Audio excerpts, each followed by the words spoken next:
कृष्ण मित्रों, महाभारत की कथाओं में कई रहस्य छिपे हैं।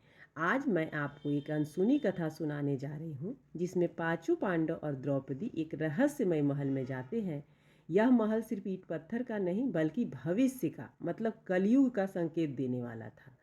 आइए इस रहस्यमय महल की अद्भुत कथा को सुनते हैं। सुनिएगा। एक दिन क्या होता है कि पांचों पांडव और द्रौपदी वनवास के समय जंगल में छिपने का स्थान खोज रहे थे। तभी अचानक भीम की नज़र एक भव्य महल पर पड़ी।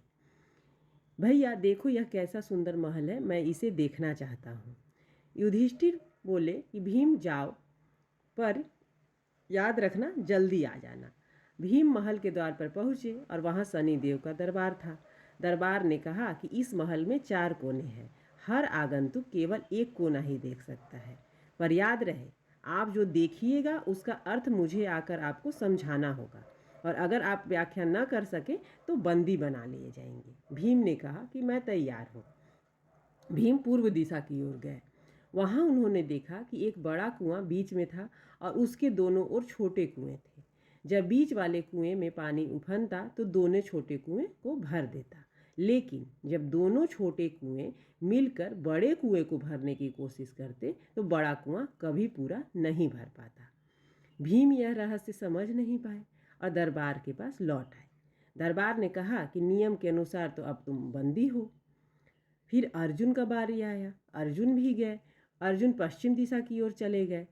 फिर वहाँ उन्होंने देखा कि एक खेत में 2 फसलें थीं। एक तरफ बाजरा और दूसरी तरफ मक्का।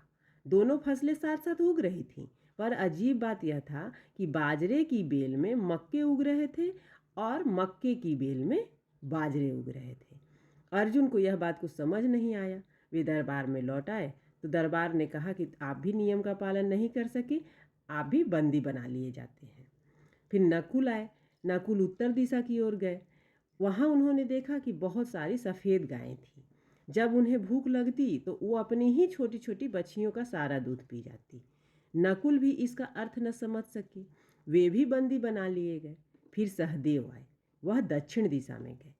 अंत में सहदेव दक्षिण दिशा की ओर जब निकले तो उन्होंने देखा कि एक बड़ी सी सोने की शिला चांदी के सिक्के पर टिकी हुई थी और डगमगा रही थी, मानो गिरने ही वाली हो। वे भी इस रहस्य को नहीं समझ पाए और बंदी बना लिए गए। फिर युधिष्ठिर आते हैं। उन्हें चिंता होती है कि मेरे चारों भाई बहुत देर हो गया, अभी तक आए नहीं हैं। युधिष्ठिर और द्रौपदी चिंतित होकर जब महल में पहुँचे तो उन्होंने दरबार से पूछा कि मेरे भाई कहाँ हैं। तो दरबार ने उत्तर दिया कि वे सब नियम का अर्थ नहीं समझा पाए, इसलिए बंदी बना लिए गए हैं। तो युधिष्ठिर ने धैर्यपूर्वक कहा कि ठीक है, मेरे भाइयों से मुझे मिलने दीजिए, मैं आपको सारे नियम का अर्थ बता दूंगा। तो भीम ने बताया कि मैंने ऐसे ऐसे कुएं देखे। तो युधिष्ठिर ने कहा कि यह कलयुग में होगा। एक बाप जो अपने दोनों बेटों का पेट भर देगा, लेकिन दोनों बेटे मिलकर भी अपने बूढ़े बाप का पेट नहीं भर पाएंगे। यही कलयुग का कठोर सत्य है। अर्जुन ने जो बेल देखी थी मक्के और बाजरे की, उसका मतलब ये है कि कलयुग में बेटियों की शादी, ब्राह्मण की बेटी का शादी शूद्र के यहाँ होगा, शूद्र की बेटी की शादी बनिए के यहाँ होगा और अधर्म बढ़ेगा। इसी तरह से नकुल ने जो गाय देखी थी उसका अर्थ युधिष्ठिर जी ने समझाया।